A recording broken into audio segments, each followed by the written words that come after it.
What's going on, everyone? It's your man John Resurrection, and we are selling cars like candy bars.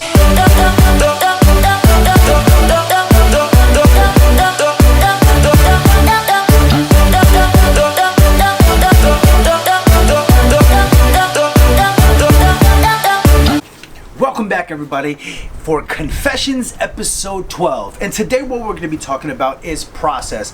And not keep it in a general sense. We're going to be talking about internet process. Now, if some of you have noticed from all my confessions recently, from the last 11, a lot of you understand that I'm actually in the digital marketing world. And if you haven't, welcome, I'm in digital marketing. But here is the thing with digital marketing. You can pump as much SEO and SEM into these dealerships. Get them as many leads as possible. But if the dealership is not completely ready for them, then what's the point? See, I like to do my due diligence. I had many dealerships last May. Actually had record-breaking months, selling cars like freaking candy bars. And there were some dealers that just couldn't wrap themselves around the internet. As many as we can pump in there, we finally realized, wait a minute. I don't think this is a SEO and SEM issue. This might be an internal process issue. I'll give you a perfect example. I like to secret shop all of my clients. And the reason being, I just want to make sure that they are embracing the new way of selling. Well, it's not really new. It's actually pretty old. It's now that we are forced to do it in a good way. And I'm going to go over this thing. This is what actually made me fall out of my chair. So I secret shop 3 different ways. I went to the actual website, third-party vendors, and the third way is I actually did a phone call. But the one that actually floored me, the first email goes out. I've been shopping a lot of Ford dealerships recently, and I've noticed that your price is a little bit higher than the rest. I just wanted to see if you could do a better deal than the rest of them. The next email that came, the first email that came from the actual salesperson said to me, "What number do I have to be? I'll make it fast and easy for you." And as a consumer, I emailed them back. I said, well, I like to keep the integrity of all the salespeople that I'm dealing with, and I just want to make sure who is going to work the hardest for me, that's who I'm going to do business with. I'm a local consumer. I'm right down the street from you, and I would love to stay put and do business with you. Here is the email that floored me.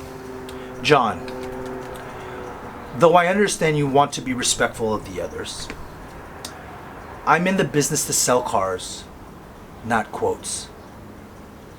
End period. You gotta be I couldn't believe what he said. I told the salesperson, if you can't provide an actual quote, then I guess that I'm just gonna have to deal with the other dealerships. The email came back to me, says, best of luck and have a nice day. I couldn't. If I am a GM and an owner, and I'm spending tons of money to try to get traffic to my website, and knowing my website is on point, knowing that my marketing is on point, knowing everything that I am dumping into this digital world is on point, and this is how my salespeople are handling it, shame on them. Shame on the management that is not actually making sure that this process is seamless, and making sure that the management is looking at the emails that these guys are actually sending out. I wish I could show you, but I'm just being respectful. So before I move on, let's try to change the mindset and what we think what the internet department does. See, dealing with a lot of dealerships, they feel like they don't like the internet department because they can't hold any gross. Well, shame on you. Let me give you the top 3 reasons why people like to go and search for a vehicle online. Number 3 is going to be location. Location is actually extremely important as far as a consumer is concerned, because a lot of people do want to stay local. The problem with staying local nowadays is that the local dealerships feel that they could take advantage of the local buyer. So because of that reason, they would rather travel further to get a vehicle. Number 2, price. Now, this is the biggest misconception for the internet department. Everyone thinks that it's about price. I gotta have the lowest price in order to sell a vehicle. Not in the consensus. Number 2 is price. And people just know that that is part of the information. That is not the ultimate reason why consumers are looking online to get a vehicle. And number 1, it's availability. Did I say availability? Did I say availability? Yes, I said availability is the number one reason why consumers are actually shopping online. If you have it, they are coming. Now, how does that translate when you are emailing or letting a consumer know that? Do you only have that one car, or do you have 70 just like it? So why wouldn't you tell the consumer that you have multiple vehicles available to them? If it's not on your lot, how many of you know what a dealer trade is? See, in the auto world, we know. Consumers, they don't know what a dealer trade is, but is those vehicles available to you if you can make a deal? Absolutely 100%.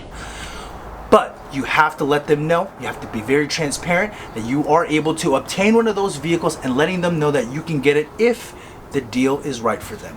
So there you have it, folks, the top 3 reasons why consumers actually like to shop online rather than actually going into the dealership. And I hope this really translates and changes the mindset from all the way from ownership all the way down to the salesperson.